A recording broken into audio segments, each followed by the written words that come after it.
topic's titled Death, an End or a Beginning. Death, an End or a Beginning. I'm not sure if this is a very exciting topic to speak on, but I hope it is. Many of you are concerned of death, what's going to happen after death. And people go crazy doing things and remembering and thinking about death. There was once a man who thought so much about death that he saved up a lot of money to buy a special plot of land where he can be buried. He saved up a lot of money. And he made a tomb, a small sepulcher, okay, and made it nice, beautiful, in a special garden that he can bury himself, that he can be buried in, and that he'll have a nice, restful death, I suppose. So he saved up a lot of money for that. And then he said, okay, fine, I've prepared everything for death. Now let me go for a cruise. So this guy took a cruise ship and went on a cruise. Unfortunately, he never came back. He got lost in the sea. There goes him, and there goes the tomb too. So the people do many, many crazy things for death. There are people who save up. These are the options that you have after death where you can be prepared for. Number one, you can prepare yourself with a cemetery. Number two, you can prepare yourself to be cremated. Number three, you can give up your body for experiments to a medical college maybe. Or number four, you can save up money and pay for a cryotrium where you can freeze your body up so that when the medicines come up, they can heal you.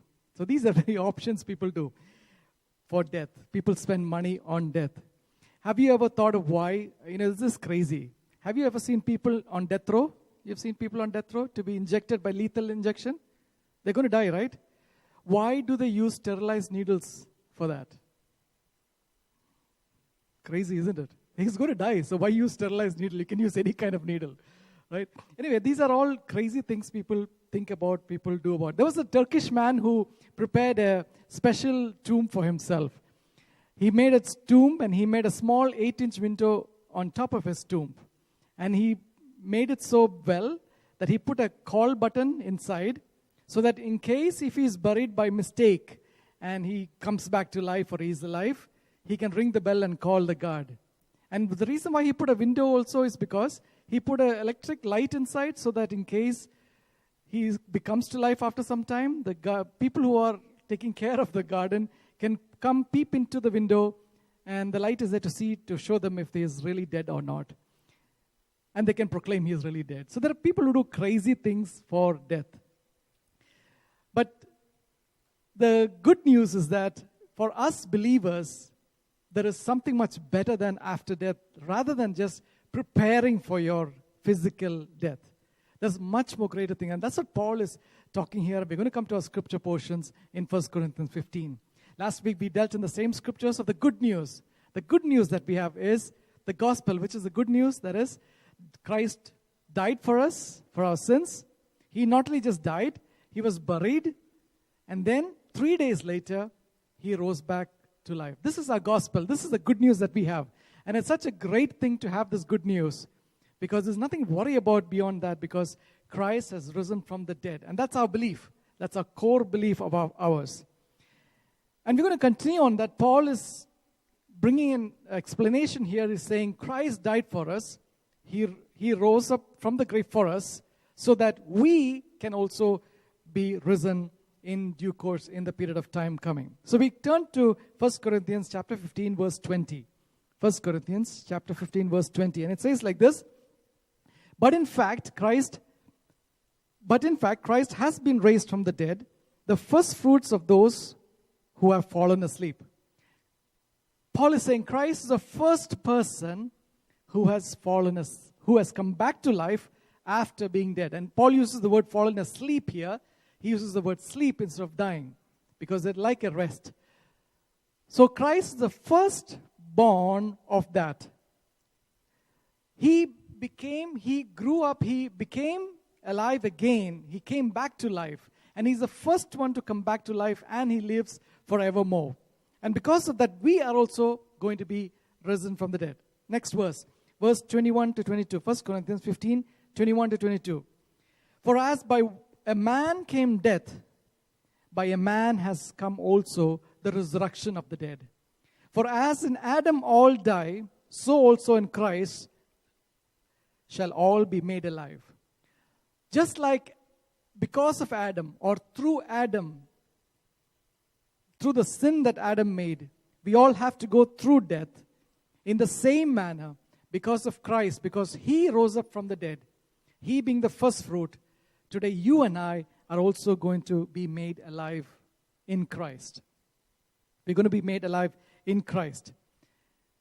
We have to go through the death because of Adam, but because of Christ, we are being made alive. We will be made, even our physical bodies will be made alive again in Christ. That's a promise that we have. That is what Paul is telling the Corinthians church, that we are not going to stay dead. Even if our physical bodies die, we are not going to stay dead. Our bodies are going to come back to life again. It's going to be changed. I'm going to look a little deeper into how that's going to happen. Then verse 23. When is this going to happen? When is it going to happen? It says in verse 23. But each in his own order, Christ the first fruit, and then at the coming, those who belong to Christ. So when is it going to happen? At His coming. At the coming of Jesus Christ, this is going to happen. At His coming. The word coming here is parousia, which means it's about like a great king or a great conqueror, a commander who has his land, he has his country. He's coming back after a battle. He's coming back after a trip to the land, and he's going to rest in that place. So that's the word Paul uses here, of coming back and taking position as a king. So at His coming, when Christ is coming, at His second coming, this is going to happen. That is, we are all going to be risen up from the dead. Because He rose up from the dead, He being the first fruit, the firstborn among that, we are also going to be risen up from the dead. And it says, those who belong to Jesus Christ will be risen up. Only those who belong to Christ will be having that life again. So the question is, do you belong to Him? Are you a person who belongs to Christ? Are you in Christ? If you are in Christ, let me tell you, your bodies will be renewed, will be transformed, will become new at His coming. And when His second coming, it happens. When does it happen? So there is an order, the order of the resurrection. The first is Christ coming from the dead, right? So Christ died. That's the gospel we read, the early verses of chapter 15. Christ died. He came back to life again. That is first resurrection, Christ. The second resurrection you see is, resurrections we see in the record in the scriptures. So Matthew chapter 27, verses 50 and 53. Matthew 27, 50 and 53. What does it say? Now this is interesting. And Jesus cried out again with a loud voice and yielded up His spirit. This is now the crucifixion, okay? Matthew's recording the crucifixion scene. Verse 51. And behold, the curtain of the temple was torn in two from top to bottom, and the earth shook and the rocks were split. 52. The tombs were opened, and many bodies of the saints who had fallen asleep were raised. Look, listen to this verse 52 and 53. It's very important. Verse 52, I'll read again. The tombs also were opened, and many bodies and saints who had fallen asleep were raised. Verse 53. And coming out of the tombs after His resurrection, they went into the holy city and appeared to many. Now, when you read the scriptures, you might think this is Christ's resurrection and going to the holy city. No. It says, and they, who are they? Verse 52. Many bodies of the saints. In some of your translations, it will say, many godly men and women. Many godly men and women rose up from the grave, and what verse 53 says, they went into the holy city and appeared to many. So many godly men and women rose up from the grave at that time, that is at the resurrection of Christ, along with Jesus' resurrection. Many rose up from the grave, and they went to the holy city, which is Jerusalem, and appeared to many. That's what the scripture says here. They, which is the holy or godly men and women. I mean, this is, I can imagine this is like weird, right? Can you imagine if you were in the first century church at that time, And you would probably, suddenly out of the blue, maybe your great-grandfather was a very godly man, and suddenly you see him walking down the streets. You're like, that is strange. Or maybe Abraham comes up and says, what is this? I'm Abraham. And like, okay, Abraham, this is the mount where you sacrificed Isaac. That is strange. Or imagine this case where you are a godly man and you had a godly wife, and the godly wife died. And 2 years ago. And then you decided you'll get married again. And you marry and you have a new wife now. You're walking down the streets of Jerusalem. And suddenly on that day, your first wife appears suddenly out of the grave and meets you and says, hi. That'll be an awkward scene. And your second wife will come and say, you told me she was dead. You knew she was dead, but what, And you can imagine the awkwardness of that situation. But this was a fact, and Paul is recording, and Paul is reiterating, and Matthew is recording this part of the scripture where many godly men and women came back to life at Jesus' resurrection. And they were witnessed by many people in Jerusalem. So that was the second resurrection. Second set of resurrection. The third is resurrection of those who are in Christ, which is in 1 Thessalonians chapter 4, verse 16 and 17. It reads like this, 1 Thessalonians 4, 16, 17. For the Lord himself will descend from heaven with a cry of command, and with the voice of an archangel, and with the sound of the trumpet of God. And the dead in Christ will rise first. Verse 17. Then he who is alive, who are left, will be caught up together with them in the clouds to meet the Lord in the air. And so we will always be with the Lord. Amen. That's a good news, right? That is, the Lord is going to come with the angels, with the archangels, with the shout of the trumpet of God. And all those who were dead till that time. Now, this has not happened because we are still here. I guess so. We are still here, so it's not happened yet. So we are here. So when Christ is going to come, at the second coming, the parousia they call it, at that coming, the dead who are in Christ will rise up first. And then those who are alive will be caught up in that. So we will all be transformed at that time, and we will be resurrected along with Jesus, and we will be with Jesus.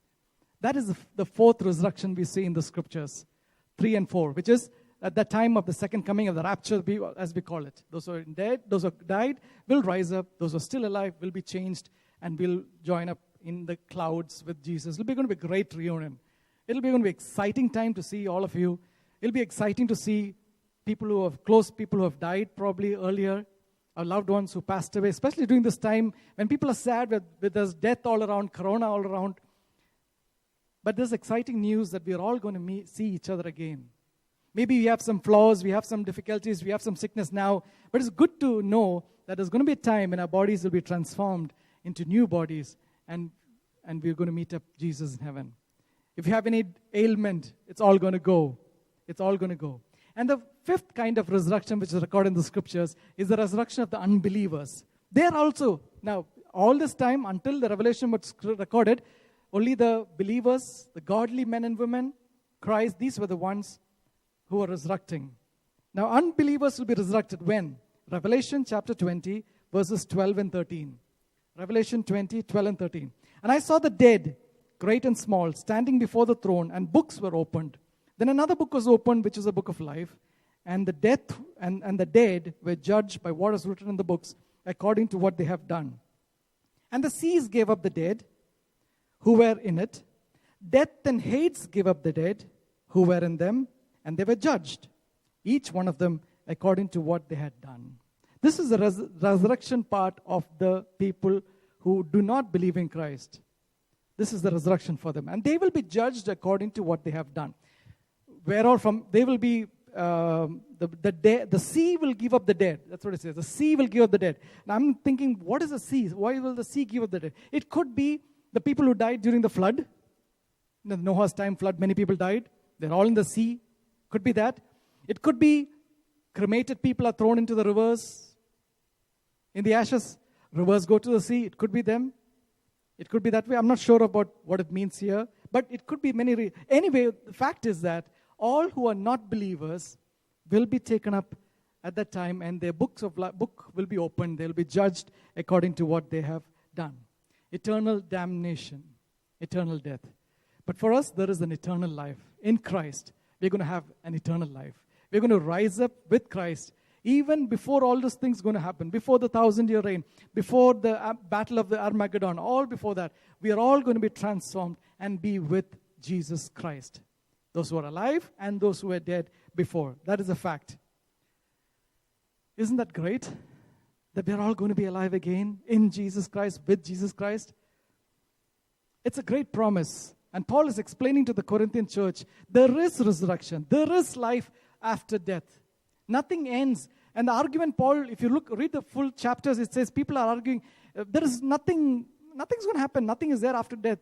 So why not just forget about life, do whatever you want, enjoy, party, do all crazy things, and then you can be saved, or rather not be saved. Then you're going to die, and everything's going to end there. So when that happens, there is no point of living further. There's no hope. There's nothing beyond death. So people are infiltrating the church and confusing people of the fact that there is no resurrection. But Paul is saying here, there is resurrection. There is resurrection. And after resurrection, we are all going to be transformed into new bodies. So are you excited to know what kind of bodies you're going to have after resurrection? What kind of bodies you're going to have? Tall, fat, skinny, long hair, short hair, fair. Let's look at some of the scriptures to see what kind of bodies we're going to have. John, now look at Jesus' body after he was resurrected. Excuse me. How was Jesus' body after he was resurrected? John chapter 20, verses 24 to 31. John 20, 24 to 31. Now Thomas, one of the 12, called twin, was not with them when Jesus came. So the other disciples told him, "We have seen the Lord." But he said to them, "Unless I see in his hand the mark of the nails, and place my finger into the mark of the nails, and place my hand into his side, I will never believe." 8 days later, the disciples were inside again, and Thomas was with them. Although the doors were locked, Jesus came and stood among them and said, "Peace be with you." Then he said to Thomas, "Put your finger here and see my hands, and put out your hand and place it on my side. Do not disbelieve, but believe." Thomas answered, "My Lord and my God." And Jesus said to them, "Have you believed because you have seen me? Blessed are those who have not seen and yet believed." Now Jesus did many other signs in the presence of the disciples, which are not written in this book. But these are written so that you may believe that Jesus is the Christ, the Son of God, and that by believing you may have life into his name. Look at that. Thomas didn't believe. Thomas said, "Unless I put my hand, I touch him, I see those nail-pierced hands, I will not believe." And Jesus fulfilled that wish, and Jesus showed him his hand and his side. And Jesus said, "Touch and see." So the resurrected body of Jesus Christ, you could touch, you could feel. However, see what the portion is. The doors were locked, and Jesus came in even though the doors were locked. So that is the kind of resurrected body we're going to have. It's a glimpse of the type of body we're going to have. A resurrected body where you can walk through matter, where your matter mingles with the matters of the column or the brick walls, and walk across security guards. You can just walk across this camera. That's a very strange feeling. But this is a glimpse of how Jesus' body was. And probably our bodies are also going to be like this. But it can be touched too. Look at another scripture. Luke 24, verses 28 to 31. Luke 24, 28 to 31. So they drew near to the village to which they were going. He acted as if he was going further. Now this is Jesus, and there were other disciples. Jesus acted as if he was going further. Verse 29. But they urged him strongly, saying, "Stay with us." Now they were talking about the death, burial. The disciples didn't know that it was Jesus. So they were walking from Jerusalem to Emmaus. And when they were walking, it was night. They reached the place, but Jesus decided to walk forward. But these disciples called him and said, But they urged him strongly, saying, "Stay with us, for it is towards evening, and the day is now far spent." So he went to stay with them. Verse 30. When he was at the table with them, he took bread and blessed and broke it and gave it to them. And their eyes were opened, and they recognized him. And he vanished from their sight. Look at this. The disciples realized it was Jesus, and immediately Jesus vanished out of their sight. So you see another type of experience here with the disciples. The doors were locked. Everything was locked and shut. But suddenly, Jesus disappeared from their sight. So this is the kind of body we're going to have at the resurrection. A body which can't be stopped. A body which you can eat. By the way, Jesus ate with them. He ate with the disciples, and then he disappeared and vanished. So a body you can touch and feel. A body you can eat with. A body you can recognize. But at the same time, a body that can walk through matter. Some kind of strange matter we have at that time, this transformed body, that our matter cannot be stopped, or our matter can permeate through matter of these matters of this world. Like X-ray probably. X-ray can permeate through strong, thick matters. In the same way, our bodies at the time can permeate through that. We can disappear, we can appear. That's nice. When you have a fight with your wife, disappear. Right? That's interesting. By the way, you won't be married in the resurrection. So don't have great ideas. Anyway, so that is the kind of bodies you're going to have. So coming back to 1 Corinthians 15, verses 39 to 41. Paul is explaining the different kinds of bodies that is going to happen. 1 Corinthians 15, 39 to 41. For not all flesh is the same, but there is one kind for humans, another for animals, another for birds, and another for fish. There are heavenly bodies and earthly bodies. But the glory of the heavenly is of one kind, and the glory of the earthly is of another. There is one glory of the sun, and another glory of the moon, and another glory of the stars, for the stars differ from stars in glory. So Paul is explaining and telling, guys, our bodies are different from the matter bodies of course, Einstein wasn't there to explain E is equal to mc squared, so Paul didn't know matter, and so he's just explaining bodies.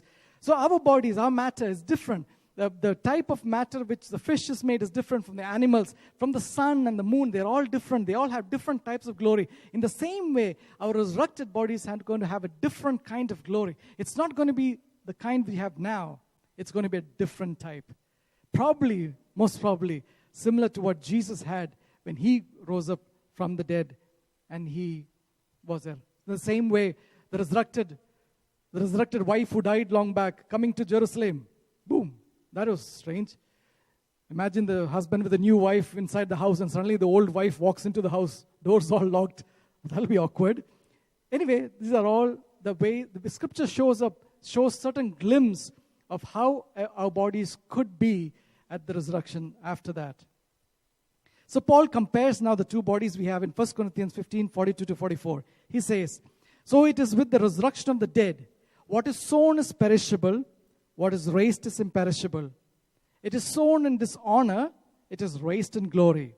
It is sown in weakness. It is raised in power. It is sown a natural body. It is raised a spiritual body. If there is a natural body, there is also a spiritual body. So Paul is now telling these a comparison between the two. Here are the comparisons between the two. There is perishable and imperishable.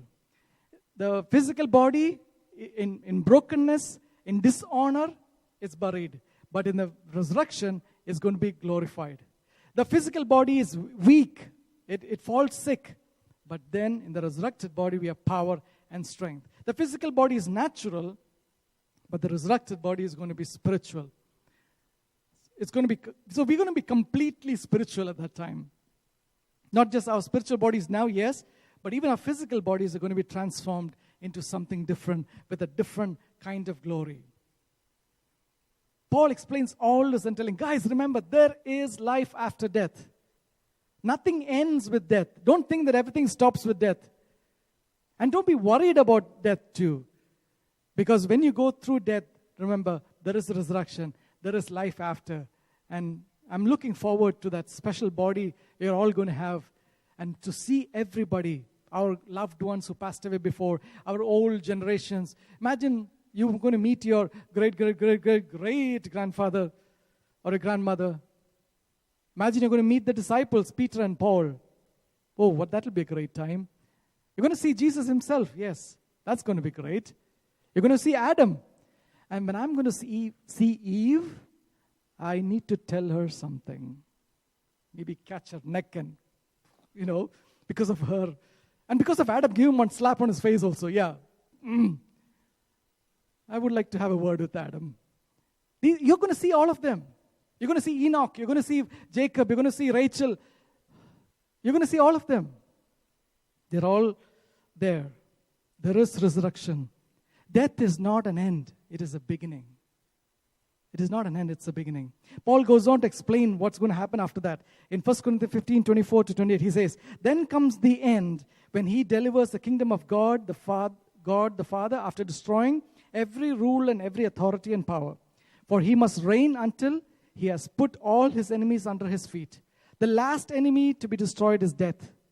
For God has put all things in subjection under his feet. But when it says all things are put in subjection, it is plain that he is exempted who put all things in subjection under him. When all things are subjected to him, then the Son himself will also be subjected to him who put all things in subjection under him. Then God may be all in all." So Jesus is going to destroy the powers of enemies right now, and it's all the powers and authorities are under Jesus. And God gave it to him. God gave every power and authority to Jesus to execute God's will. Except God. God is not under Jesus. So every power and authority, Jesus is going to destroy it and hand that authority back to the Father. Then everything is going to be complete. That is going to be eternity in peace. So this is how things are going to be. Things are going to end. The godly are going to come back to life. Death is going to be defeated. Satan and his powers, enemies, demons, and all rulers and authorities. As it says in Genesis 6, Genesis 11, the Babylon, the Noah's time, the Deuteronomy 32, where the countries, nations were divided among many principalities and rulers. It was divided by God and given to them. But now Jesus is going to take back the authority from those and hand it back to the fathers. The first century believers believed in this resurrection of dead. And they wrote everything. They recorded all this about the godly men coming back to life, about Jesus coming back to life, about things that happen in this world, about his bodies, about their bodies that came up. They're all recorded in the scriptures for us to understand and know that there is resurrection after death. Amen? There is resurrection after death. In this scripture, when you read it, there is one funny thing that is recorded in the 1 Corinthians. And the 1 Corinthian church was really funny. Really funny. All these answers we have because they were funny. So look at this verse. 1 Corinthians 15:29. "Otherwise, what do people mean by being baptized on behalf of the dead? If the dead are not raised at all, why are people baptized on their behalf?" Now when you read the scripture out of context, you might be thinking, wow, there are people getting baptized who are dead. Or, in other words, if a loved one of yours died before taking baptism, there were people at that time in the 1 Corinthian church who said, "I will get baptized for the person who's dead." So this was a kind of a practice they did in the church. Unfortunately, Paul doesn't discredit it, but he's using an argument which they themselves had to prove that resurrection was still there. But Paul is not advocating this, or Paul is not saying this is right. Paul is probably sarcastically telling them, if you really don't believe in resurrection, why are you guys getting baptized for the people who are dead? So he's bringing that as an argument to argue against the Corinthian church, the people who are raising these questions. So don't think that there was this practice in the early church, for today onwards, tomorrow I'm going to get baptized for my uncle, I will get baptized for my auntie, then after 1 month I'll get baptized for somebody else. You can't do that. By the way, baptism doesn't guarantee a place in heaven. That's a basic thing. Baptism doesn't do that. It is a belief in Jesus Christ that guarantees you a place in heaven. Anyway, let's move on. So these funny things happen in church, And Paul is explaining resurrection is alive, it's important. Verse 50 and 53, 1 Corinthians 15, 50 and 53 says like this. I tell you this, brothers, flesh and blood cannot inherit the kingdom of God, nor does perishable inherit the imperishable. Behold, I tell you a mystery. We shall not all sleep, but we shall all be changed. In a moment, in the twinkling of an eye, at the last trumpet. For the trumpet will sound, and the dead will be raised imperishable, and we shall be changed. For this perishable body must put on the imperishable, and this mortal body must put on immortality. So this is what's going to happen. At the twinkling of an eye, everything is going to be changed. Our body's it's changed to the new matter. A divine, spiritual, special matter which can walk through any other matter. That's how our bodies are going to be changed. If we are alive, at the twinkling of an eye is going to be changed. If you are dead, our bodies are going to be resurrected in this new matter. So the perishable becomes imperishable. The dishonored will become glorified. The weak will be strengthened. The natural becomes supernatural. That is what Paul is explaining to the church. Guys, get excited. This is special. This is special. We are all going to be resurrected from the dead. Amen? We might feel sad when somebody of us loved ones die. Yes, we'll be sad, and we have to be sad and mourn. But we ourselves, when you look at our lives, the easiest thing that can happen is we going through death. Because you don't have to do anything after death. Others will do it for you. Right? So don't be worried and do crazy things of buying a big sepulcher or a big yard to bury yourself or things. Don't think about all these things. These are all going to go. You don't have to put a timer or a glass window over your tomb to make sure that you're dead. You don't have to. There is life after death. There is a beginning after death. Death is not the end, but it's a beginning. I'm excited to go to those days. I hope the rapture happens where Jesus comes with the archangels and blows a trumpet and we're all taken up together in heaven. I hope that happens in our lifetime. But if it doesn't happen in a lifetime, we're all going to see each other again at the same time. So, see you later, alligator, So that's how it's going to be. So death is not an end, it's a beginning. Let's get excited about it and let's have that good news because Jesus himself rose from the dead. That's the gospel, that's the good news. And if he being the first fruit, we're all going to go through that. Shall we close in prayer? We'll pray. Father, Lord, we want to thank you for this blessed time. We love you, Lord.